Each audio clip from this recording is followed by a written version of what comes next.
mainit-init na chismis. Ayon sa chismosa, ilang araw nang nagdi-date ang magkasintahan.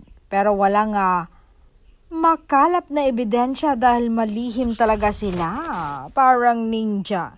Ngayong araw nga ay nagyate daw ang magkasintahang Don Bell. Mukhang pag-uusapan nila ang mga gagawin nila this year of 2026.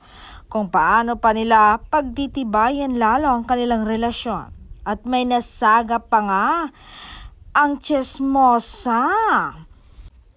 Nag-iyakan daw ang magkasintahan dahil sa saya dahil magkasama pa rin silang haharapin ang taong 2026.